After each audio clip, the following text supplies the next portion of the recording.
Hey everybody, welcome to another episode of Late Night Snacks. It's me as always, Emilio Villarol, Director of Marketing at OrderEZ. This time joined by Mark Mark Epstein. Epstein? I realize as I wave to this side, I'm not sure how it's going to show up on the video you watch, but he's on one side of me, um, and the head of hospitality for OrderEZ. Um, Welcome aboard. Thank you, thank you. Glad to be here yet again.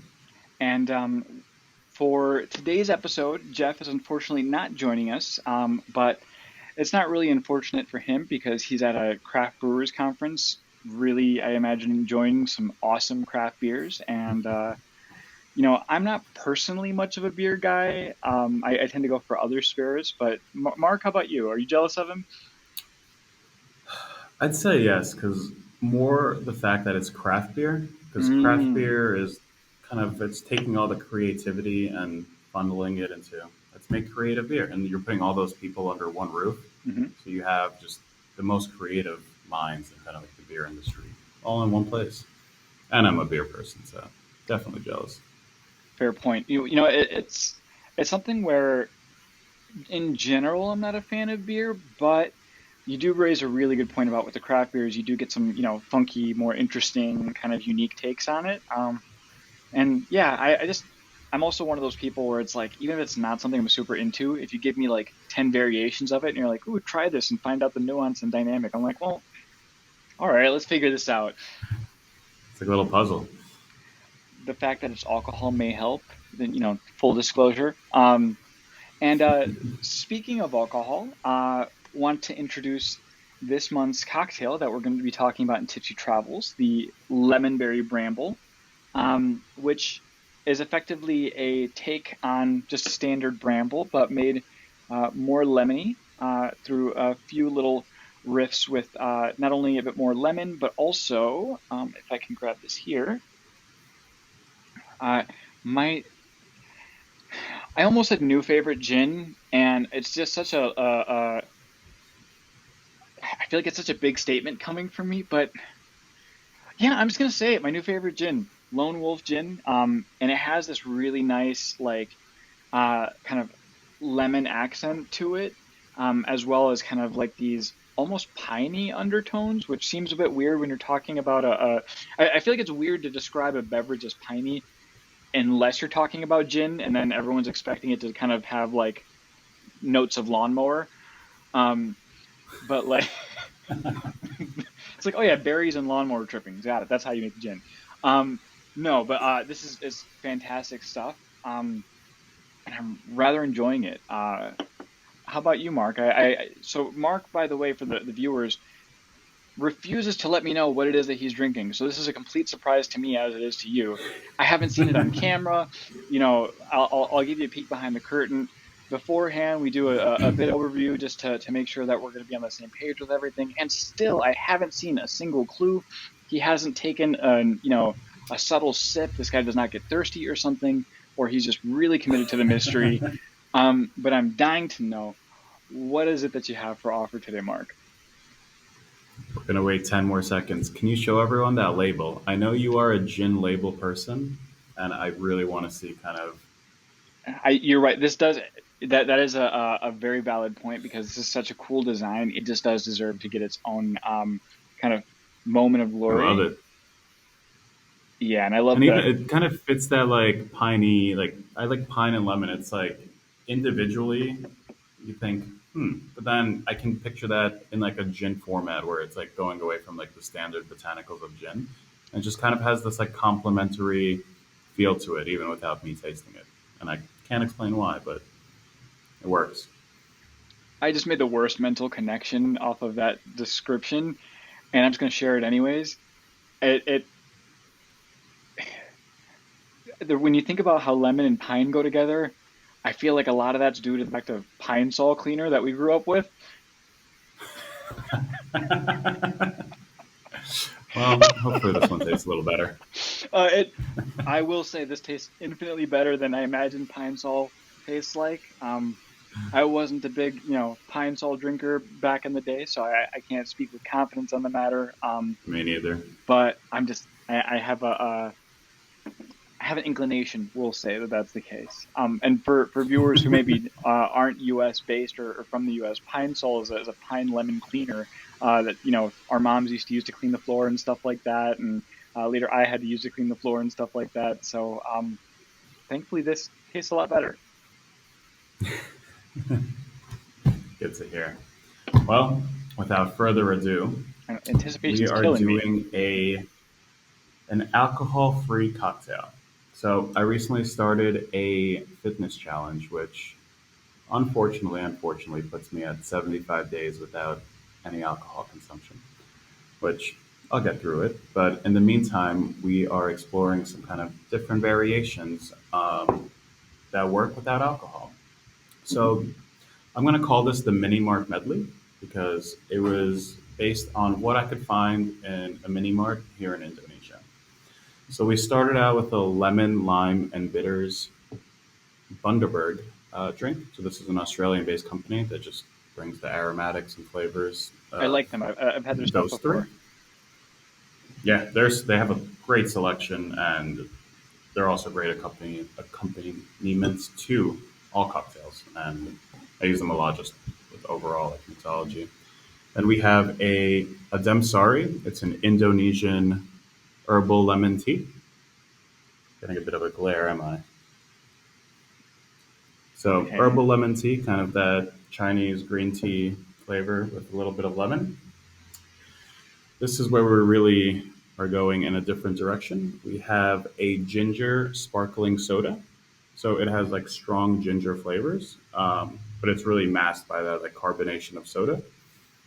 And then last but not least, a berry vitamin C immunizer. So it has like a little bit of like that syrupy consistency to it, but it's just like one of those like 5 hour energy kind of style drinks. And altogether, it kind of forms this very aromatic lemon, lime, bitter.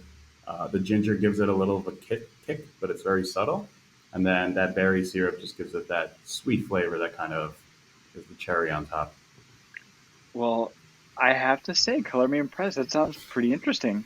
Um, And I will also say I am a bit upset because you're now, taking away my excuse for why I can't do 75-day fitness challenges and say, well, I have to drink for work, so it's kind of a thing. Um, but aside from that, I think that it looks and sounds great. So cheers to that. cheers. And the first thing I did with when I took a sip was like, oh, just add a little bit of like white rum to this, and then that would be excellent. Well, yeah. So just out of curiosity, how many days do you have left? 72. I moved Oh, on Sunday, and I just thought an environmental shift is a good reason to kind of kick this off now. So I'm in my new little house here, and with that, I'm starting my new not so little challenge, and it's called 75 Hard. I was mhm. explaining it to some of my friends. They're like, that sounds really hard because it has like two workout components per day, and I'm like, well, it's not 75 difficult, it's 75 hard. So we'll get through it. I think that there's something, to the power of names. I mean, we're OrderEZ. We make ordering and, associated processes easy. 75 hard makes hard workouts. I feel like this is just a matter of honesty and transparency. Exactly. Simplicity, transparency, honesty, So, and it gets the job done. speaking of transparency and honesty, I'm going to put you on the spot a little bit, Mark. And I'm curious because I realize, for you and I and the rest of the team, we chat a lot about kind of uh, not only who we are and our identities and kind of how we've come to, our various love of certain flavor profiles and whatnot. But the audience doesn't really or hasn't really had a chance to get to know you super well as kind of, your food background, not in sort of like a resume or like what you've liked in the past sense, but really on a deeper, passionate level. And so, with that, I'd like to introduce kind of this next segment, which I've affectionately dubbed in my head "Food Fight."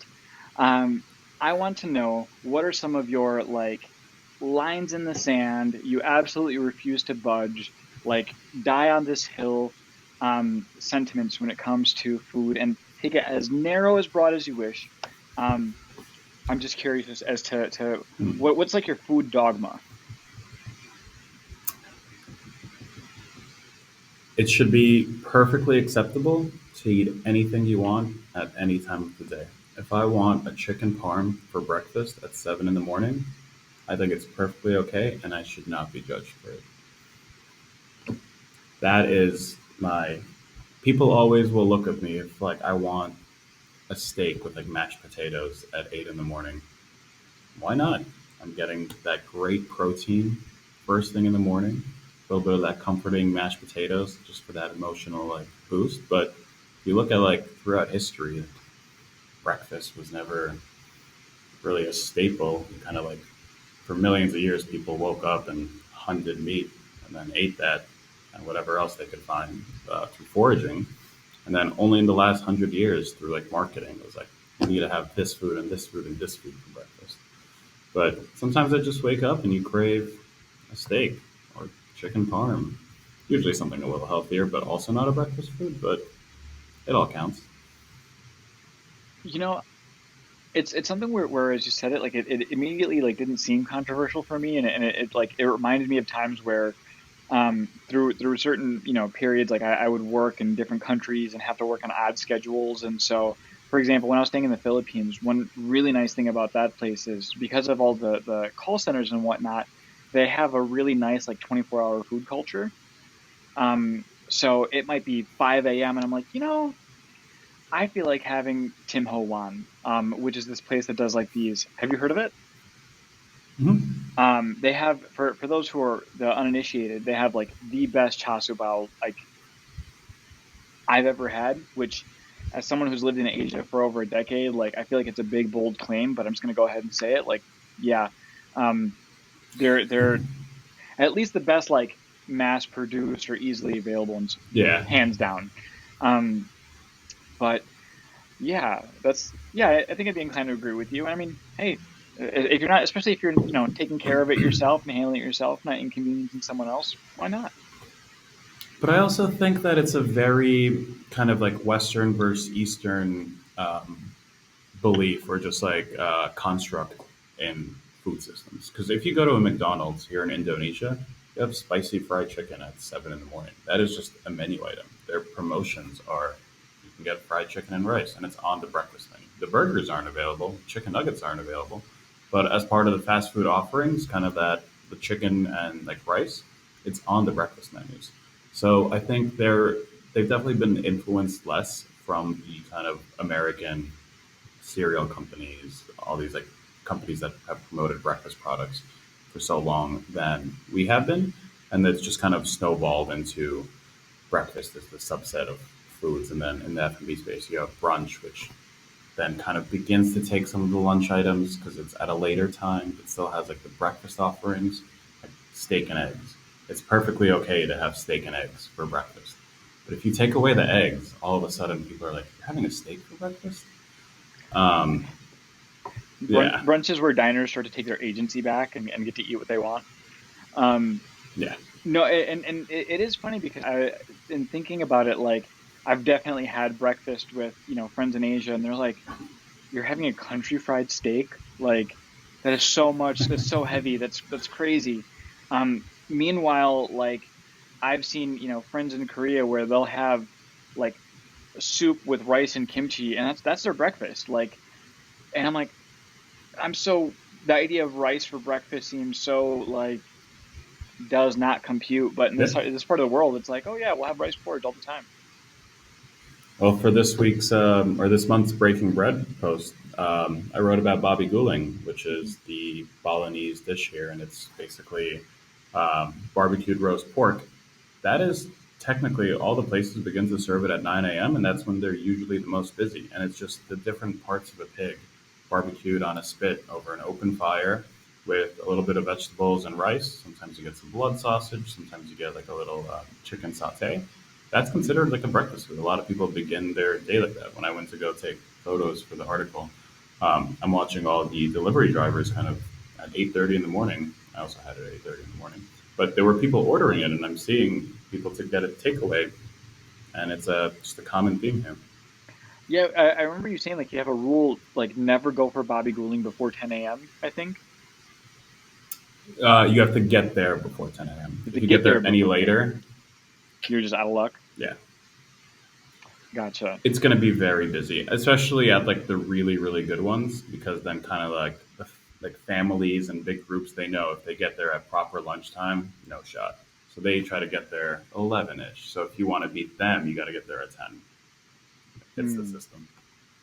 It sounds like a worthwhile one. I mean, the early bird gets the worm, the early traveler gets the Bobby Gouling. Exactly. Um, on to some of my food hills. I have some controversial ones. I might start like an incident if I really speak my mind here. It is food fight. Let's hear it. All right, fine. Unless you're making a sauce, you don't need ketchup after puberty.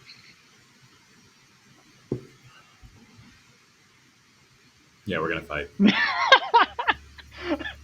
Just where would you where would you need ketchup for something that you're eating for it to like accentuate but not mask the flavor of? Now I don't know if I'm gonna be controversial. Scrambled eggs? I I understand it. I've had it, but to me that's just like a something like scrambled eggs and ketchup was like what I had when I was like 8. I don't know.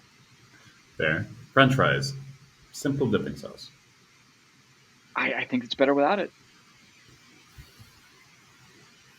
Mind Those you, really subpar French fries that were either in the freezer for too long and they don't have that flavor, they're just like sticks of potato, and you need something to mask that staleness.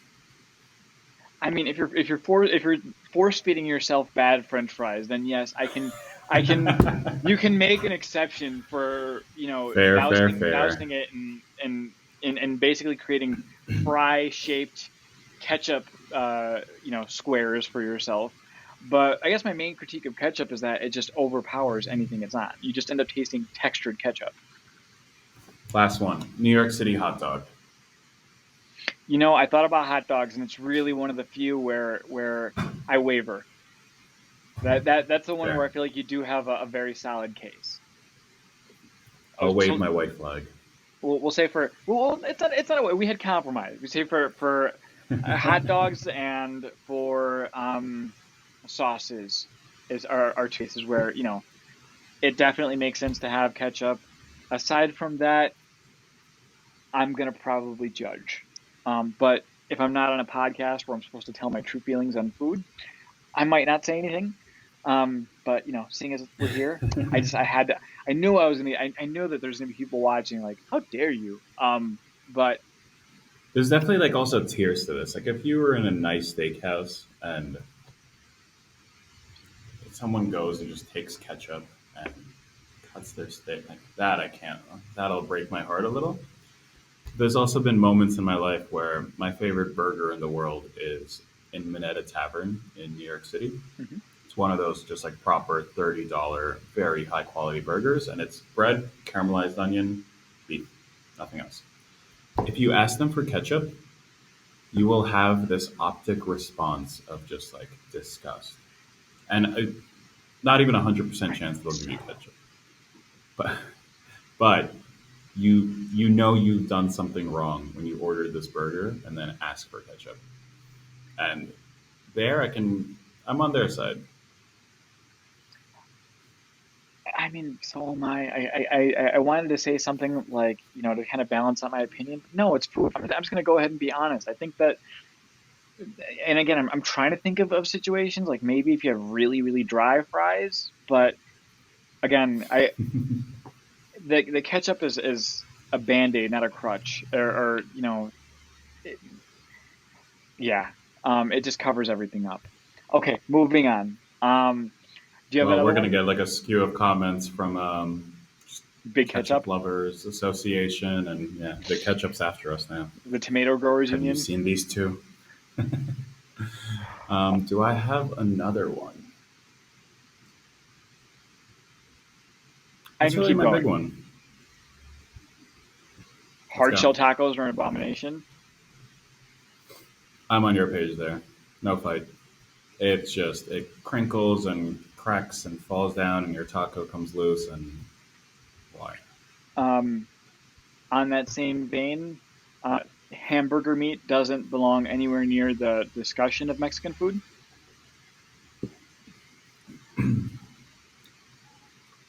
What about just like a simple ground beef taco recipe? You can have a simple ground beef taco recipe, but I wouldn't call it Mexican food. Fair. I think yeah, taking more I'm of that Tex-Mex that I've been like um, privy to over my life in the states. I will say Oh, again, I'm Puerto Rican and Mexican, so I do have somewhat like deeper lines drawn into the sand, through generations as to what's acceptable and certain culinary umbrellas. But for me, it's just every time is a disappointment. I can see where you're going with that. I think like it's more of like a Tex-Mex adaptation than anything you'll find walking the streets of Oaxaca. Or I have a good one. Burgers that are stacked this way, where you can't eat them, should just not exist. I don't get the point of building this giant tower of a bundle when you can't bite all the flavors at once. Go wider. I think it's designed for like pit bull human hybrids who can detach the lower shelf of their jaw and somehow. No, I absolutely agree with you. Add to that, like I've seen burgers which they have like this like just so much cheese it's melting past it. Like, but I'll just put it to you this way: at any point where you're messing with the structural integrity of a burger to where you can't comfortably eat it in one hand, and Yeah, I think you're doing something wrong. I think it restaurants and kind of and it goes back to marketing. It's kind of begun to become a thing for Instagram. Like let's build this monstrosity of a burger with these cheeses melting. I'm like, if you want to do like a juicy Lucy where you have like cheddar and thing, you bite into it, some of it melts. Great. I don't need to lather my whole burger in a cheese sauce. I Um, have to pause you there. That's called a juicy Lucy. yeah, I've never you heard put a that phrase block of before. cheddar in a burger patty. I've heard of the Think concept of it. I've never heard that phrase. So this is an education. I'm learning something new. self-proclaimed burger connoisseur. Well, when it comes to the field of burgers, I bow to your expertise in that regard. Goodness. Any more for the moment? If it comes to me, I'll let you know. Those are my two big ones because one hits my the burger side of me, and then one just hits my overall persona of I wake up and want chicken parm. Well, guess what, Mark? I think I see a bus over there, and I might just have to throw you under it by giving you a nice controversial one: pineapple on pizza. No, Never. it's just not, the acidity of pineapple just does not work with tomato and cheese for me. They are just too far extremes. I'm happy to take the middle grounds of opposite directions and bring them closer, but and I get it because it's going to be people's like distinct flavor profiles. I will pay not to eat it. He says he will pay not to eat it. And funnily I've enough, had it, as and I wanna like it. I wanna be the person that's not like no pineapple on pizza. I just can't. I'm gonna have to take the opposite side. I enjoy it. It's not like my go-to. I'm not like, I'm feeling some, Hawaiian pizza today. Like that's it's rare that I do that. I generally lean more towards like pepperoni with like garlic and mushrooms, something like that. But on occasion it scratches an itch. I like the interplay of like the pineapple with the ham. It's just a natural pairing. I feel like the Hmm. sweetness of the tomato sauce sort of plays well with the pineapple, oddly enough, because the sweetness of the pineapple is also brought down by cooking it. And Yeah, I think that the cheese, the ham, and the pineapple also are natural fits together. I think it just works, and people are scared to admit that it does. How about that? That's we wanted some I think it needs a controversy. little more work. We got it, but if someone took the pineapple, they grilled it, and they tossed it with some Cajun seasoning, that's one step closer to something I'd find acceptable than just like direct pineapple on pizza. So we're Does that doing make sense? Hawaiian, Cajun, Italian food. I love America. We really Fusion. we respect zero boundaries. Yeah. Yeah. But Um, out of every rendition of every bizarre combination that people try, you just get something that's such a wonderful synergy that you're like, how has no one ever thought of this? And I feel like that's how people cross some new bounds and create some amazing kind of fusion cuisine. I'm all for it. I will say it doesn't always work, but I'm all for attempts at fusion. I think that well, just because I think that one, there's something so cool about kind of like uh, I don't know why this is the metaphor that's coming to mind, and it's a really terrible one. But like the idea of like warring countries and how like the prince and the princess will marry each other in order to bring union and peace to the lands. Like cultures can reach out, to one another and be like, okay, now we're going to give you something from each side, make this, and it's going to be wonderful. Yeah, and that I think it just brings people together as a whole, like with cities like New York and Mexico, California, just creates that that melting pot that's already there, just moves on through food, and then you have that connection because people just live in the same place and their families, they marry the same culture. Whereas a place like America, you have like two completely different cultures within families. Let's say um, the children get married, all of a sudden, what kind of food's going to be at the wedding? And that's where I don't know why that example just came to my head, but that's just like a good example of where elements like that begin to mix. And there has to have been a point in history where that just became a prominent dynamic, and still to this day is evolving. I mean, what type of food? Honestly, like, speaking from experience being mixed myself and Puerto Rican and Mexican, it's like, what kind of rice? Because we both have rice, but different kinds, and everyone's pretty adamant that their way of cooking rice is the best. Like, I assure you, I've been privy to many a heated debate in that regard. Um, but yeah, I think one of my more like interesting and surprising examples of fusion cuisine, or one of my first exposures to it, was a Mexican Chinese food hybrid called Chino Bandito. I don't think the place is still around anymore. It was a very hit or miss place. When it hit, it was great. When it missed, it was they had a lot of activity on Yelp. Um, I'll leave it at that. Granted, this was many, many, many years ago, so I don't know, what the current iteration looks like, or if it's a reflection of my experience back then. But it was good enough to come back. It was good enough to get me thinking. And I think that that's kind of one of the things about fusion cuisine. It gets you thinking. You think about like how can I interplay it? I'm not just working within the kind of almost like the dogma of like, all right, if I'm cooking, Italian food, we're gonna use garlic and oregano and we're fitting in this. All right, if we're gonna do Puerto Rican food, we're doing sazon and this and so like you're really just saying, all right, well, I'm just gonna think about what goes well together, not think about who's gonna murder me if I stray outside the lines of what the cultural avatars have decided, and just kind of play and try and make something tasty, which is really what it's all about. Yeah, and I feel like enough people do that, and like that Chinese Mexican fusion is it's definitely blown up in popularity over the last few years. My Hmm. first time trying it, I think I mentioned it in one of the prior episodes. Um, in the Cosmo in Vegas, there's like a restaurant that just does Chinese Mexican fusion food, and it just showed me how those flavors work.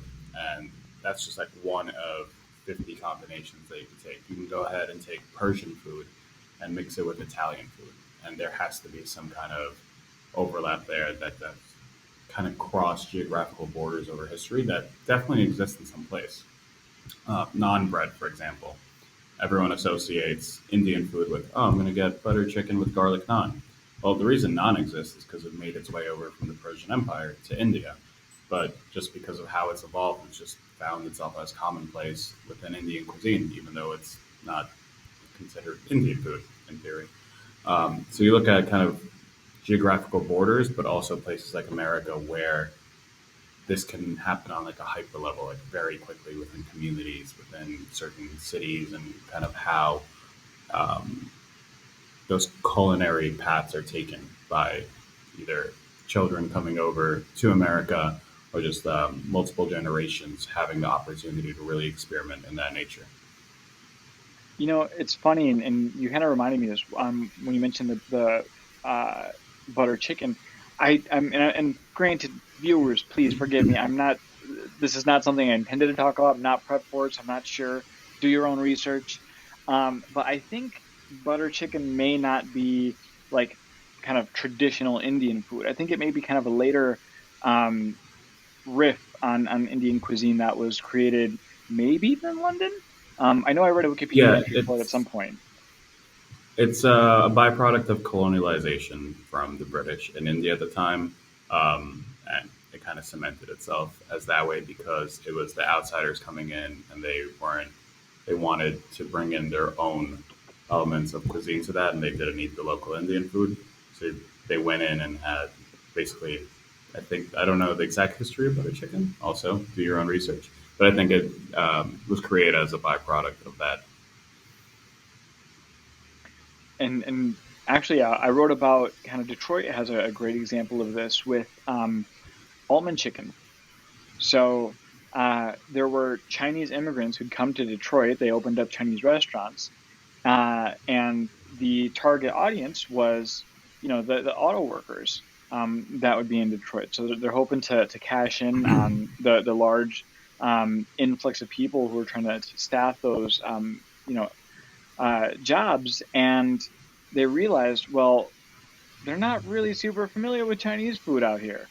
Okay, wisely so, and they started to try and make some adjustments and try and figure out, hey, how do we basically create an iteration of Chinese food that will appeal to them? And taking kind of a fusion of soul food and Chinese food, they created almond chicken. So you get like a sesame chicken breast, but it has like a very thin, crispy coating. So it's like deep fried chicken in a sense as well. And it's, believe it or not, served with a dipping sauce that's like a gravy. Ah, hmm. It it sounds strange, and I'm sure I'm not doing it justice in terms of my description. Fantastic, and every single time I go back to Detroit, I make sure to stop by and get it. I Which, love by like the the opportunistic reason it exists though. Like there was a gap in the market, kind of just based on geography, and it was filled. And sometimes that's just how food makes its way somewhere. and it's kind of funny too, because you might think, oh, like they're being opportunistic or just trying to blah blah blah, but it's like this is a cultural icon. Like this is something where when I go back to Detroit, like I'm like, all right, let's get some, I want to get some almond chicken, and it's kind of funny too, like especially coming from Asia, and one of the first things I want to eat is like take me to the Chinese restaurant right away. Um, it, Every single one of my friends from China, anytime they're back in America, the first thing they want is American Chinese food because they cannot get that in China, which is I just think hilarious.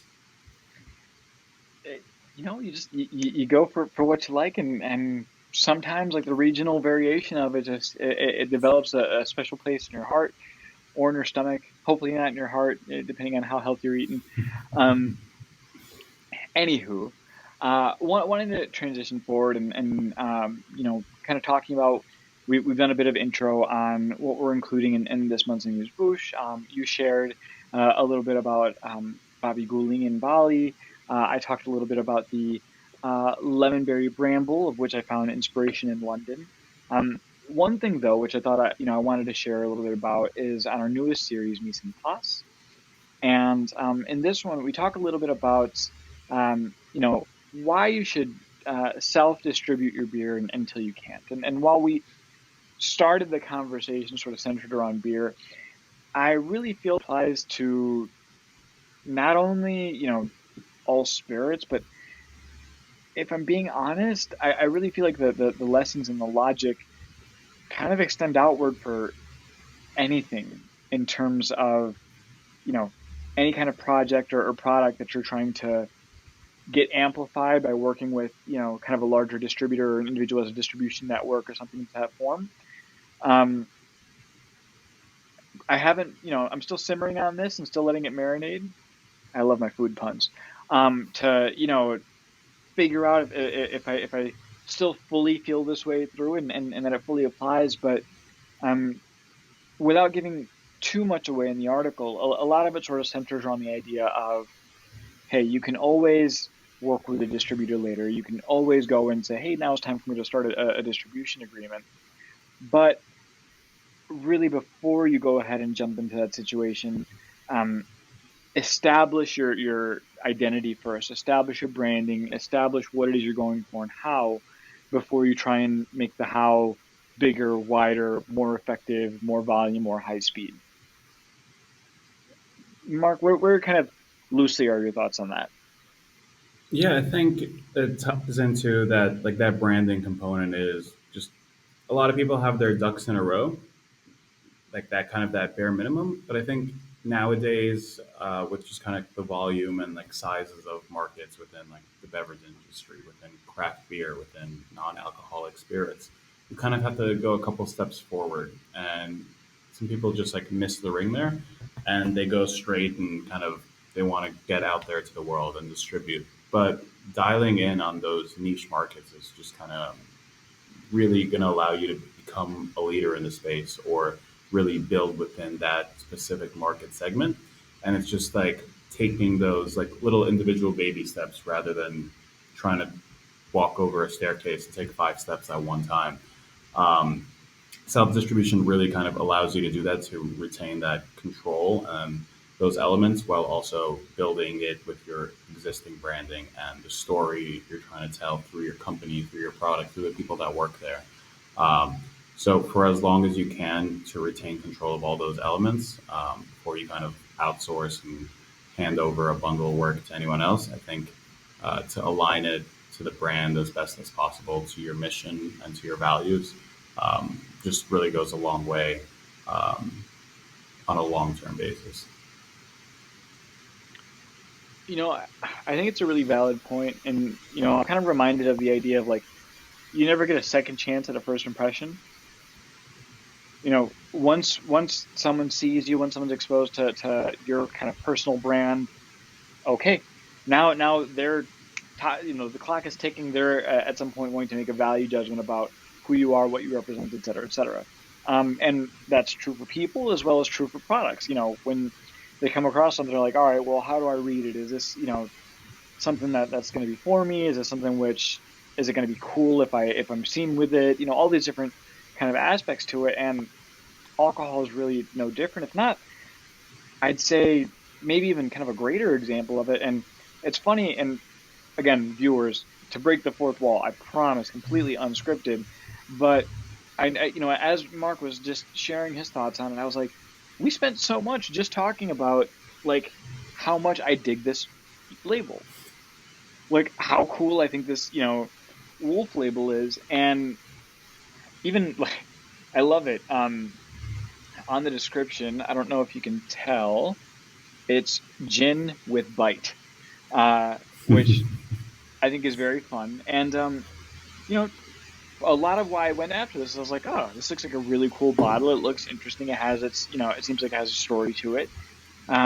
Similarly, like, Mark, and I forget the name of it, but you brought in in the last episode of Late Night, you brought in a bottle of gin that Yeah. honestly is kind of making me want to go to Bali. I'm sure there are, We're waiting logistically for better you. ways to get it, but like, East Indies Archipelago dry gin. So it kind of encompasses a lot of that, um, the different elements of aromatics and botanicals found within Indonesia, and this is the fourth largest country in the world. There are so many different ingredients in this that I'm sure English words don't even exist for. But just at first glance at this bottle, you can kind of tell it has that like tropical feel, but retains some of like the culture and roots that you may find in like indigenous communities throughout Indonesia, and kind of what comes off those islands. There's 6,000 inhabited islands in Indonesia, 17,000 in total. They all have a story to tell, and I love that word. Like you heard me use it a lot, just like storytelling more than branding, because I feel like branding is ultimately just trying to tell a story through that exact terminology, build the brand, but your brand is your story. I mean, absolutely. To again, maybe be a little bit too honest, like with marketing and being a marketer, I think a lot of times people try and say like, oh, marketing, like, they have this idea of immediately kind of rejecting it and whatnot, and the idea of branding just seems like, oh, it's just a buzzword, or it's just like something that's kind of these soft, squishy intangibles that aren't important. But really, it's not about, oh, like when we're talking about our, it has to be this color, amaranth to represent the corals or something like that. Like those elements are important, but really, I think it's about like establishing a relationship with your clientele. The at core, if you take away all of the font choices and the image designs and where the bottle placement is and what stores and all of that other minutiae details, like it's really just saying, okay, well, who are you and how do I know who you are? And I think that kind of the idea of branding is saying, oh, hey, this is my introduction. This is my 30-minute, or 30-second elevator pitch. Definitely not 30-minute elevator pitch. That'd be a frightening elevator. Um, but Horror um, movie elevator breaks down.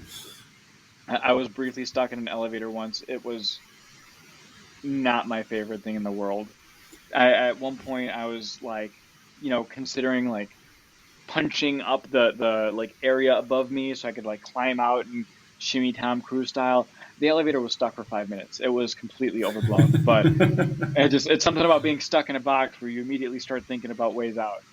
Um, I digress. Um, and just out of curiosity, and specifically within the F&B space, and feel free to let me know if there's something that comes to mind. But is there a kind of a particular spirit or beverage brand that kind of appeals to you and kind of draws you into like it makes me keep coming back to them, or it helps me, connect to sort of the product on maybe a deeper level? Mm, I think I wouldn't say this is like my go-to for it, but I think it's just like a good use case example. Um, Tito's vodka. I think it encompasses kind of that Austin, Texas, America does have its place in the vodka realm to produce like quality vodka.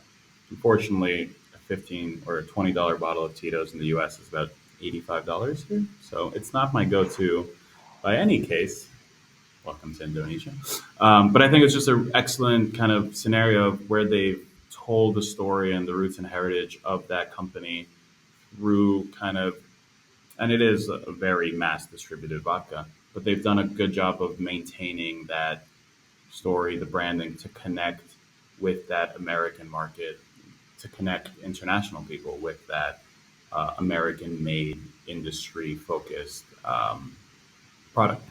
Another one that I'm a big fan of solely from a optic perspective, AMAS vodka engine. And they also have some, I believe, I think a couple of ready to drink ones, but I've dug into the brand a little more. I've only discovered it here through OrderEZ. I know Dispatcher carries them.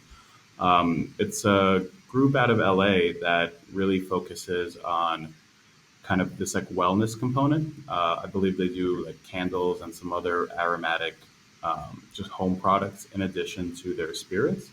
And I think it just tells the proper story through the branding, through their marketing. But ultimately, as you said, it goes and connects the end user, not end user, that's too technical, the consumer with the story they're trying to tell. And these are all just means of doing so, but that is their goal. And kind of any company wants to do that in the most organic, kind of like just human to human approach.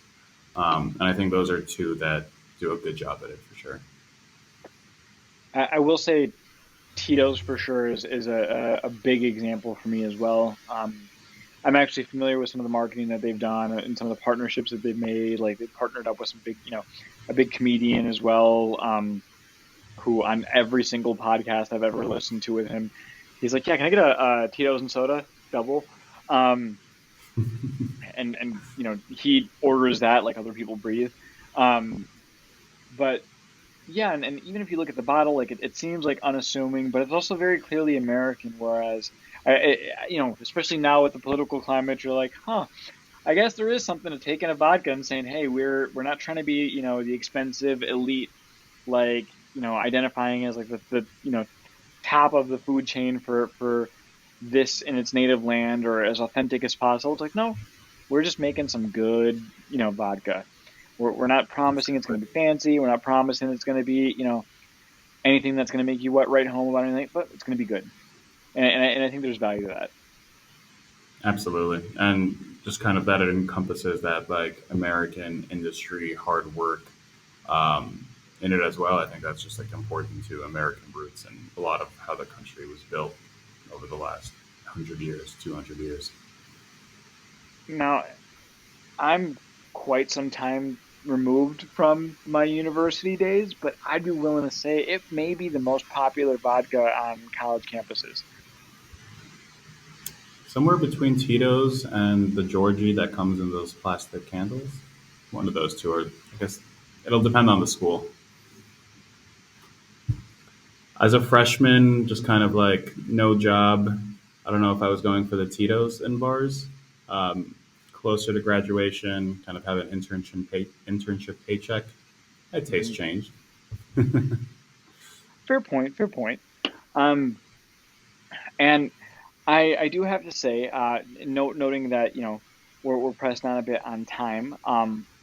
Before we kind of transition sadly away from this call and from this awesome, hopefully entertaining experience for the audience, uh, we do want to announce the next giveaway coming up is going to be for an annual membership to Cookbook, which basically is a services application which gives you access to uh, not only a library of cookbooks, but as well as kind of an interface and system so that you can create your own custom kind of recipe and cook sets, which I can imagine would be important if you're working back of house and want to, you know, make sure you have certain things well documented.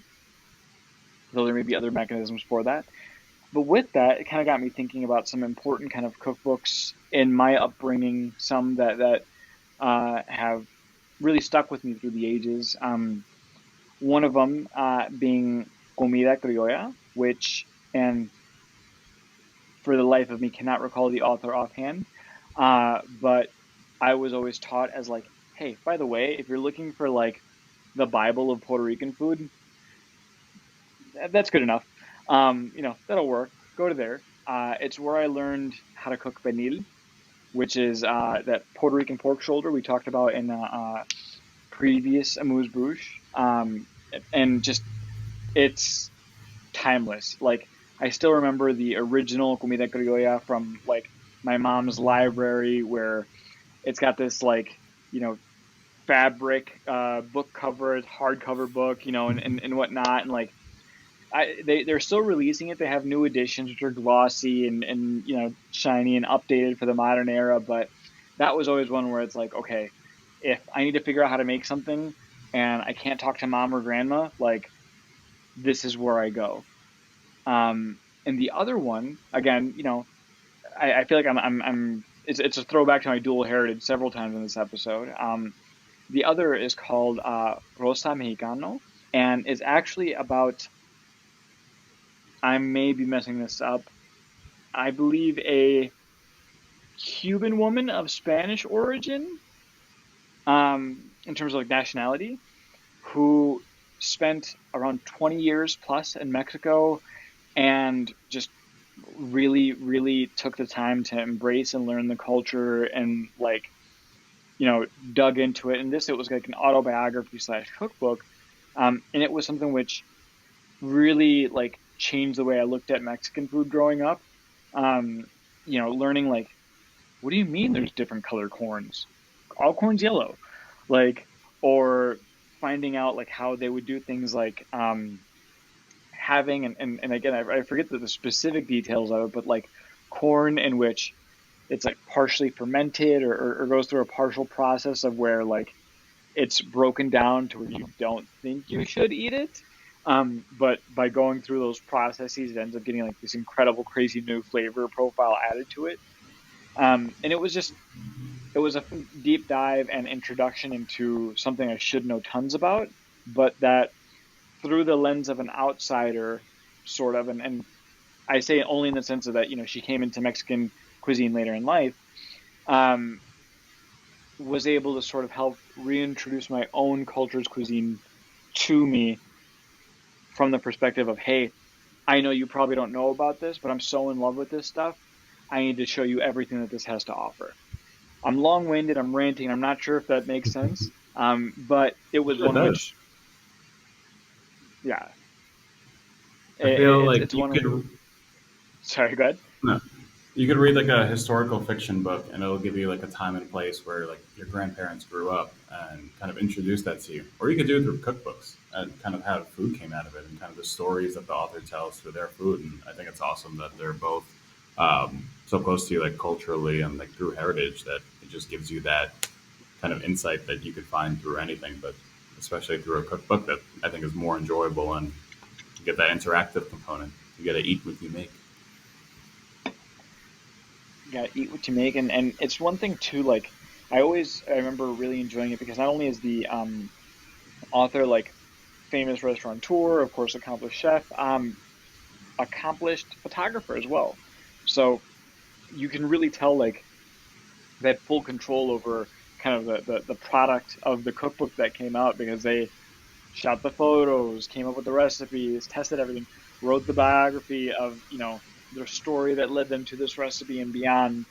Um, and yeah, it almost feels like farm to table literature, if I can say that. I like that. Does that work?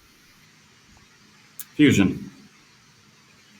We'll integrate it Fuse. into our dictionaries.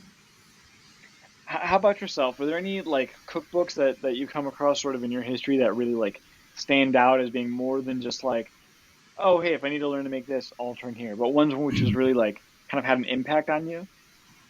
Yeah, so I've never been a huge cookbook person, but there are Hmm. two that came out within the last year that I both have a copy of. One is Foodheim by Eric Wareheim. He was. Have Hmm. you ever seen Master of None? Master of, yes. Is he the He's tall this. friend? Yeah. So he is also part owner of Las Jarras Wines out of California. They make a bunch of really, really cool natural wines, but he's also an incredible chef. And one of my favorite like things about food is I love simple food. Just like how do I make a really good pasta dish, or just like the most basic structural components to everything we find in kind of like the Steak. U.S. Yeah, how do I make steak and this steak and asparagus? And I think there's like some excellent kind of just roasted vegetable recipes. Um, then you get like funky with some mac and cheeses, but it's still kind of simple food that's not kind of narrowed, niched on a specific focus. And I love having that in my kitchen because when I have like a group of friends that come over and no one can decide on, I don't want to cook Korean barbecue for everyone because someone doesn't want this. You can just pop one of those open and then find something under kind of like the meats, under the seafoods, and it's just kind of like a basic set of recipes, and they're great. It's also visually hilarious. Both you can just kind of sit and read it in bed, and you'll probably be laughing yourself to sleep. That's just kind of the person he is. Um, and to piggyback off that one, the second one is Joshua Weissman, an unapologetic cookbook. He started his way in some Austin kitchens and kind of blew up in recent years because of YouTube, and has a couple series on YouTube that I think we get like some videos get like 10 million views, and he's actually been pretty respected in like the culinary space and bringing accessibility to it to just kind of like the everyday person. I think there was a series called like But Cheaper, so they'll take like restaurant menu items and show you like, hey, if you made this at home, it'll probably taste better than the restaurant, and it'll be much cheaper than going ahead and buying it. One of it's like a $17 pad thai. You shouldn't. There's zero reason to pay $17 for pad thai anywhere in the world.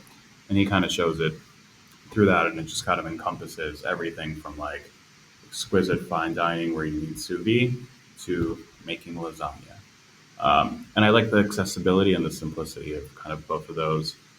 Um, Eric's book is hidden as just a persona is hilarious, so I dig into that if you need a nice little laugh. And the wines they make over at Las Jarras are great. Shout out to the Super Bloom. That's a great summer wine. You know, Mark, when we meet in person and we hang out, like I may need you to do some wine introductions for me because it's also, and I know I feel like this entire episode I'm just disappointing our viewer base, like with all of these things that I'm either acknowledging in terms of my controversial opinions or just revealing about myself. I don't really drink beer. Now I'm going to admit on camera that I don't really drink wine either. I don't like it. I'm open to try new wines, but I just haven't tried one that I've liked yet. Um, but you're a good salesperson in the sense of the way you describe it. It's got me curious and willing to at least give it a shot. I think natural wines are so far, not so far, but enough removed from kind of what you've been used to that if we find ourselves in like a natural wine bar, it may just be different enough that can trigger some emotions or some like flavor profiles that you're, you know what, this is a road I'd like to kind of explore a little more. And that's kind of where natural wines took me. I spent a month in Georgia just drinking wine, and that's they have an 8,000 year winemaking history. And kind of before that, I was like, meh. And then I went to Georgia and spent this time drinking wine for a month. And I'm like, wow, this is. It just gave me this like new burst of like energy and like life for my desire to like try some more wines and kind of dig deeper in it a little. And before, just kind of like I, I always liked wine, but it was like a little stale. And that just kind of like set off this natural wine culinary conquest. It's kind of one of those like, oh, it's an acquired tasting, and then once you acquire it, you're like, we're carrying it to 11. Like, let's turn the volume up. Like now that I realize that I'm into this, I want to figure out like all the details of it. It's like recently for me, and again, I know I'm disappointing. I'm sorry, guys. I really am. Um, I really don't like seafood, so I have a whole article where I talk about how picky I am. This is nothing new. If you've been following the blog, you know these things. But again, I'm being too honest and revealing things. But again, generally not a fan of seafood, and I had some oysters which were just incredible. And I'm like, I actually want seconds. Like, you know, I I'm on your page sorry. there. For a long time, like Yep. seafood to me growing up was just like, eh. And then I just have tried a couple things, and then it just sets off a network effect where it's like, wait, but if this tastes like this, what if I add chili oil to this? And then now living on an island, seafood's a big part of my diet, but it was kind of the same way. I had to work my way up there. Well, I think there's something to be said for, and yeah, I'm basically speaking in defense of myself, so I'm just gonna go ahead and say it. Uh, having defined preferences, but flexibility and always exploring and trying something new. Um, and to that point and to that note, I hope Jeff is out there in Minnesota currently enjoying the myriad variety of craft beers he has access to. We're very much looking forward to getting the full report on the trip and all of the. I'm hoping to find out like he had a really just wild, knock your socks off, crazy flavor profile craft beer. Maybe there's a list of them. We'll find out, in the next episode. Um, but to that point, I really want to say thank you, Mark, for sharing and allowing us to get to know you a little bit better. And of course, thanks to the audience for joining us. And all that said, cheers. Thanks, everyone. And Amelia, love to hear all your takes. And I wouldn't say you're disappointing. It's a This is the unicality episode that gets me makes you canceled. you. Well, we're canceled by the tomato industry, or at least the ketchup industry.